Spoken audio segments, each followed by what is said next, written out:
Good morning, তোমরা সবাই কেমন আছো? আমি ভালো আছি। ভালো থেকো সবাই, দিনটা যেন শুভ যায়, ভালো যায়। এখন চা বিস্কুট খাচ্ছি। Good morning my mixture mind people. আজকে হচ্ছে স্যাটারডে 1 জুন। আর আজকে আমার স্যাটারডেতে আমার সকালে পড়ানো থাকে। আর মাকে বানিয়ে দিয়েছি চা, কিন্তু আমি চা খাবো না, আমি খাবো দুটো কলা। অনেক দিন মানে সকাল সকাল চা খাওয়ার একটা বাজে অভ্যেস হয়ে যাচ্ছিলো, এর জন্য কলা। আমি সকালে চা খাই না, খালি পেটে কখনো কারোরই খাওয়া উচিত না। সো এখন কলা আর বিস্কুট খেয়ে পড়াতে যাব। পড়িয়ে এসে আমাদের কাছে সারাদিনে কী কী চলছে দেখা হবে। এই পড়িয়ে আসলাম আর মা এখানে কাজ করে যাচ্ছে।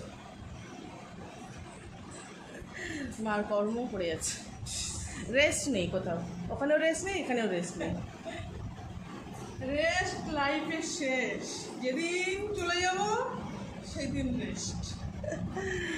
মা সকালে বানিয়েছিল চাউমিন। এখানে মার হাতে চাউমিন মাস্ট ট্রাই।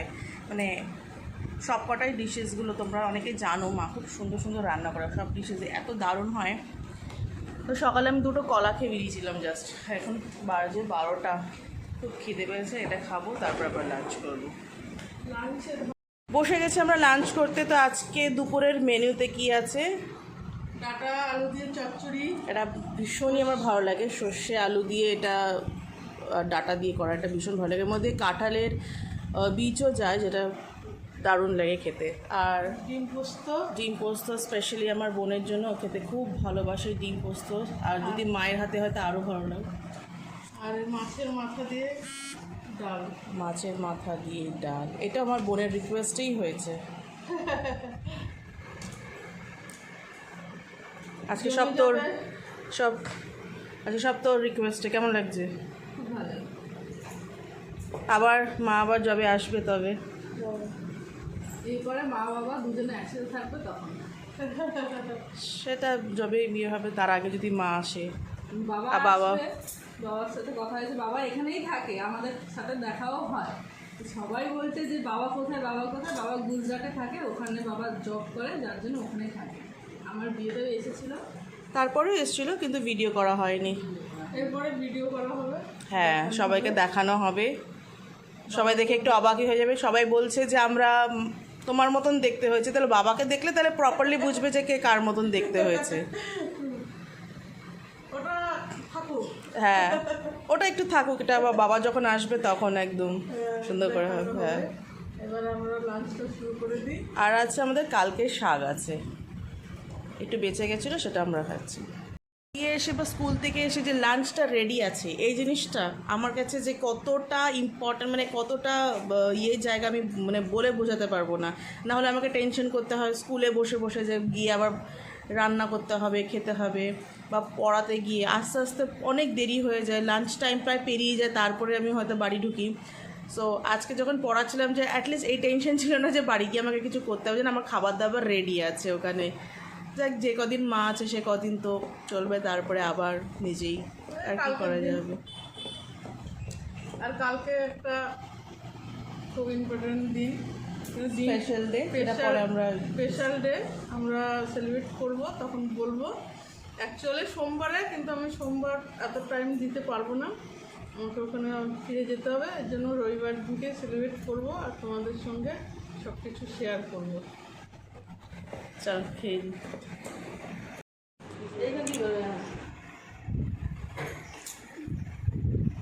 এ বাবা, পুরো বৃষ্টিতে ভিজে গেলি, কোথাও গাড়ি নিয়ে দাঁড়াতে পারলি না?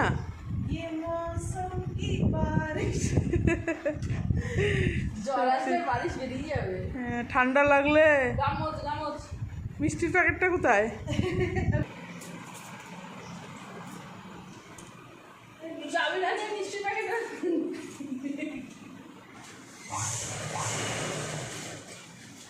কি অবস্থা, ভিজে ভিজে।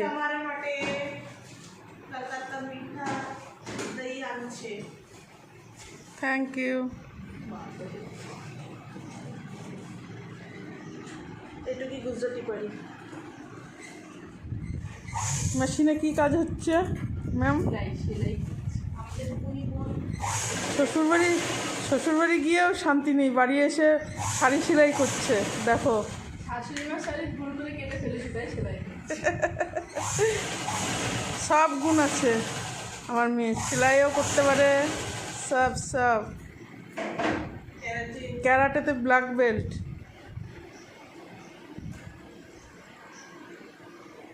চলো চেঞ্জ করে নি, হ্যাঁ স্নান করতে হবে। কি করছো? লুচি। ও সাবাস, বৃষ্টি শুরু, এখানে লুচি শুরু। রাত্রে লুচি, ছোলার ডাল আর বেগুনের সুন্দরী। বেগুন সুন্দরী আর ফ্রেঞ্চ ফ্রাই। আর সাবাস, খাওয়া একদম ওই কদিন। একদম জমে। হ্যাঁ, তারপরে তো না খেয়ে থাকতে হবে প্রায়। না খেয়ে থাকতে হবে না। কাজ করি কিসের জন্য? আমার মেয়েদের জন্য। এক দুজন আসি, ভালো মন্দ খাওয়াই, চলে যায়, তো নিজে তো করে খায় না। এটা তো সব মা বাবারই কর্তব্য।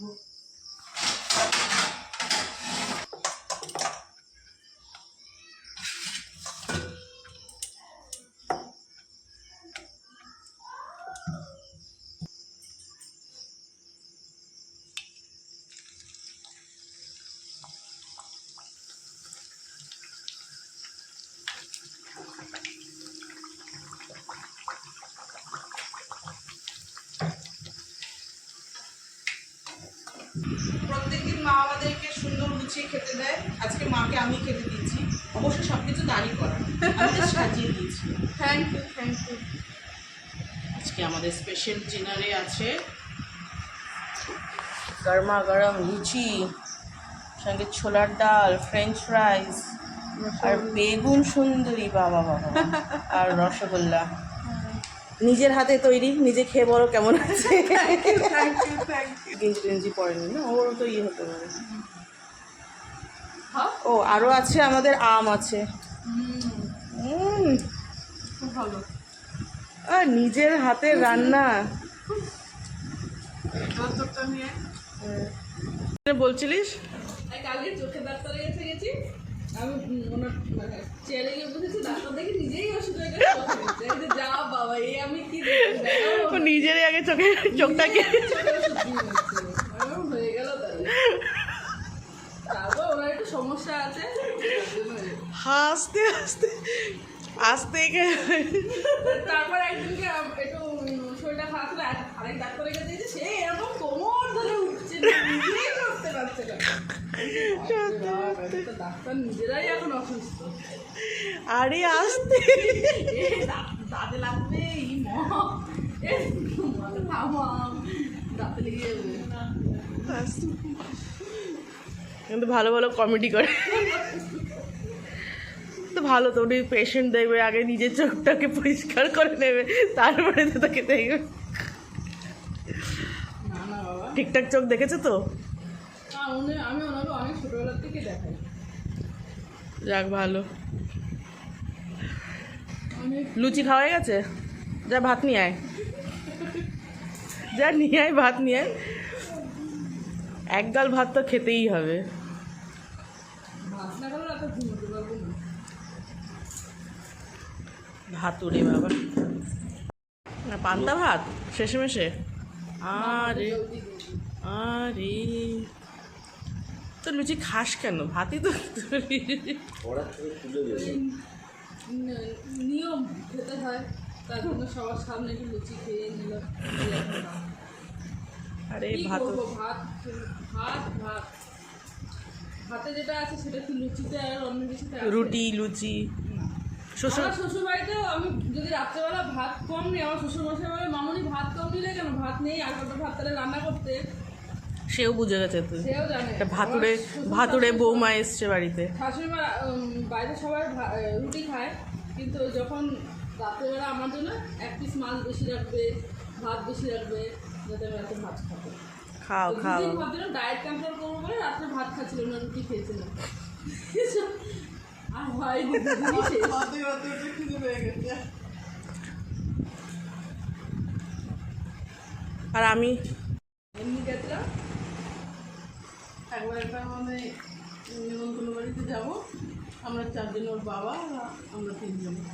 তখন আমি বিড়াল খুঁজতাম, বলছে কি শুনতেও বলছে, আমার ছোটো মেয়েকে বলছে যে বিড়ালকে কটা খাবার দেবো। ও কী করেছে, রান্নাঘরে ভাতটা মেখে নিজে খাচ্ছে। বলে কি নিমন্ত্রণ খেতে যাবো, তার আগেও কটা খেয়ে নেবো। আসলে আমরা ওয়েট করছিলাম বাইরে যে ও আসছে না কী ব্যাপার কী হচ্ছে। ও দেখি ভাত নাকি খানিক নিজে খেয়ে নিয়েছে, খেয়ে তারপরে বিড়ালকে সব কটার সময় ক্লাসে গেছি, বিকেল 5টায় ক্লাসে গেছি, রাত্রে 8টার সময় এসেছি খেতে। তোদের নেমন্তন্নে তো খেতে যাচ্ছিলিস নাকি? তো নিমন্ত্রণ বাড়ি গিয়ে কি খেতে দেবে আমাকে? না তো। আগে চাল খাও, আগে জল খাও। আমি তো ও কিন্তু পুরো ভেতো বাঙালি, ভীষণ। না, আমি এখন ভাত কম খাই, আমি 5 বারও ভাত খেয়েছি। হ্যাঁ, ও একবার 5 বারও ভাত খেত। আগে এখানে প্রাইমারি স্কুলে যেত, রাস্তা থেকে চেঁচাতো, ও বা ভাত বাড়ো। আমার খিদে লাগলে আমি ভাতই খাই, আমি অন্য কিছু খাই। বানিয়ে তো গেলাম না ঘুরতে মুর্শিদাবাদ, হ্যাঁ, জায়গায় লেখা আছে ভাই ভাই। ও বলছে কি ওই যে ভাত ভাত। ওর এত খিদে পেয়েছে, ও সেটা মানে ভাইকে ভাত দেখছে। ভাতের সাথেও আরেকটা জিনিস প্রিয় আছে, কি আলু। যেখানে নেবে আলু। আমাদের দুর্গাপুরের কথা দাদাদের বাড়ি, দাদাদের বাড়ি আমার কিছু না হলেও ওদের একটা ঘর মানে স্টোর, একটা ঘর আছে, যেই ঘরে সবজি টবজি রাখে, যেখানে ওরা প্রতি সপ্তাহে 50 কিলো আলু রাখে। আলু ঘর। ওরাও আলু খায়, আমিও আলু খাই। ওদের বাড়িতে গেলে ও আলু দেখে খুশি হয়। ওর শ্বশুর একদিনকে এত কিছু নিয়ে এসছে, ওদিকে চোখ যায়নি, আলু নিয়ে এসছে। বাবা কত আলু নিয়ে এসছে, এতে খুশি হয়ে গেছে। প্রপার বাঙালি, প্রপার একেবারে ভাত আলু। আর ডায়েট করতে হবে না এই জীবনে। না, বিয়ের পর আরও 4 কেজি ওয়েট বেড়ে গেছে, আপকামিং আরও হবে। ও কোনোদিনই ডায়েট করতো না, কিন্তু ও আগে খুব রোগা ছিল, খুবই রোগা ছিল। যখন ক্যারাটে করতো একটা ফিটনেস বডি ছিল, কিন্তু ভাত ও ছাড়তে পারে না, এটা হচ্ছে সমস্যা। আমি 12টা ডিমও খেয়েছি, 12টা ডিম একসাথে এক জায়গায় বসে খেয়েছি, কিছু হয়নি আমার। তবে আমার বাবা খুব খুশি হয় তার ছোটো মেয়ে যখন একদম সুন্দর রসিয়ে বসিয়ে খায়, খুব তৃপ্তি পায় আমার বাবা। খা, তুই ভাতই খা। ওর বাবা দুই মেয়ে নিয়ে খুবই গর্বিত, মানে খুব। ওর বাবা ওদের দুজনকে এত। আর আমরা যা করি, মানে কোথাও ঘুরতে গেলে বাবা, আমি, আমার বোন, স্পেশালি বাবার সাথে বোনের একটা ইয়েই আলাদা। যখন ট্রিপে গেলে দারুণ মস্তি হয়। কোনো দিন হলে সবার বিগ বস সলমান খান, আমার বিগ বস আমার বাবা। আর সাবাস। উঠে আমাদের 1 সপ্তাহ হাঁটা গিরনারে গিরনারেই। 10,000 সিঁড়ি। হ্যাঁ, এবার কাকুকে আগের দিনকে বলেছে অফিসে ছুটি নিতে আমরা গিরনার যাবো। কাকু ভয়ে আর যায় না, বলছে, আমি যাবো না বাবা ওই 10,000 সিঁড়ি চড়তে। না কাকু গেছিল না, না যায়নি। তারপরে আমরা যে উঠেছি, বেচারা আমাদের ড্রাইভারটাও আমাদের সাথে। আমরা নামার সময় সবাই পেঙ্গুইনের মতন হেঁটে নেবে, বুঝি না এত ইয়ে ছিল। হ্যাঁ, একটা যাবি আবার গিরনারে, একটা হোটেলে ঢুকেছি, হোটেলের বলছি কি আপনারা কি গিরনার মানে হাঁটার স্টাইল দেখে বুঝতে পারছে। মানে পার আগে হাঁটার স্টাইল দেখে আমাদের সব বুঝতে পারছি আমরা গিরনারে গেছিলাম। আমি হচ্ছি প্রপার মুড়ি খোর। আমি মুড়ি সকালে দুপুরে। না কুড়ে খোর, ও মুড়ি খোর না, ও কুড়ে খোর। ওর রান্নার জন্য খায়ও না, রান্নাও করে না, ওই মুড়ি। আমি বিয়ের আগে যখন অফিস যেতাম, যেদিন হয়তো সকালে দেরি হতো, রান্না করতে পারতাম না, চলে যেতাম। ও কী করতো, সকালে জল দিয়ে মুড়ি খেত, দুপুরে ম্যাগি খেত, রাত্রেবেলায় এসে আমি রান্না করবো, তারপরে খাবে, এরকম করে। হ্যাঁ, রান্না করতে পারছি, কিন্তু একা একা কী আর রান্না করবো। আমি একটু মুড়ি খেতে ভালোবাসি, মুড়ি চানাচুর। কিন্তু আগে আমি যখন রান্না করতে যেতাম, রান্নায় খুব ওর আগ্রহ ছিল। এই খুন্তি নাড়া দেবে, এটা ভাবে মা এটা ঠিক দিচ্ছ, কী করছো না করছো, খুব মানে ওর ইন্টারেস্ট ছিল। কিন্তু এখন ও রান্নায় পুরো পুরে হয়ে গেছে, রান্না করে নিজে খাবারটা খায়। হ্যাঁ, আমার মা বাবা খুব চিন্তিত থাকে, বাবা মা দুজনেই ফোন করে অনেক বকাবকি করে খাওয়া দাওয়া নিয়ে। আমার খালি বাবা মা না, আমার সব বন্ধু বান্ধবরা খুব বকাবকি করে, রিলেটিভসরা খুব বকাবকি করে যে খাওয়া দাওয়াটা আমার একটু ঠিকঠাক হচ্ছে না। চেষ্টা করবো, কিন্তু সত্যি কথা আমি মুড়ি খেতে ভীষণ ভালোবাসি। টিফিনে কেউ মুড়ি আনলেও টিফিনটা আমার কাছেই দিয়ে দেয়, জানে যে আমি মুড়ি খেয়ে নেবো, মুড়ি চানাচুর, আই এম সর্টেড। আর গল্প কিছু জমান রইলো, আস্তে আস্তে বলবো। তবে অনেক দিন পরে এরকম টেবিলে বসে আমরা, ভালো লাগলো। তবে ওর বাবা নেই, ওটাই আমরা বাবা যখন আসবে, আসবে। উনি একা একা কোনোদিন হ্যাঁ খাবে না, সবাইকে নিয়ে বসে, সে জামাই হোক, সে যেই হোক, সবাই মিলে মিশে বসে এক জায়গায় খাবে।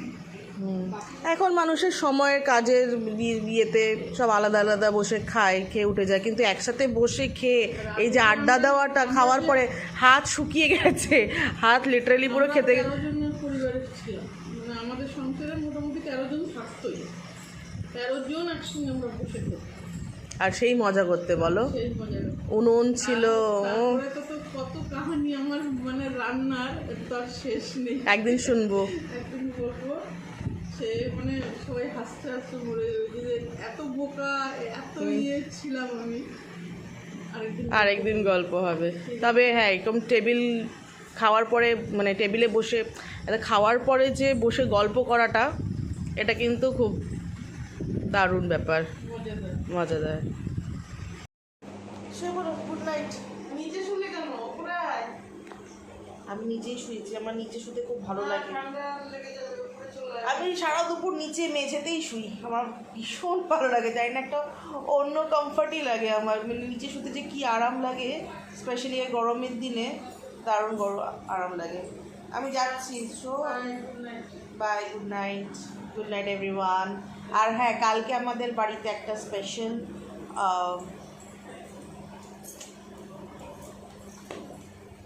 খালি ডিস্টার্ব করতে থাকে, এখন তো কম করে, বিয়ের আগে আরও করতো। যা কালকে আমাদের বাড়িতে একটা ছোট্ট করে একটা অনুষ্ঠান হবে, অনুষ্ঠানটা কি হবে সেটার ভিডিওতে আপনারা পরে জানতে পারবেন। ছোটোখাটোই অনুষ্ঠান, বড় করার আপাতত সেরকম ক্ষমতা নেই, মানুষ ক্ষমতা যেটুক থাকে সেইটুক তো আনন্দ পাওয়ার জন্য করতেই পারে। তাই পুরো অর্গানাইজেশনটা হচ্ছে আমার মার তরফ থেকে। তো অনুষ্ঠানটা কি হবে সেটা আমরা পরের ব্লগে জানবো। ততক্ষণে গুড নাইট।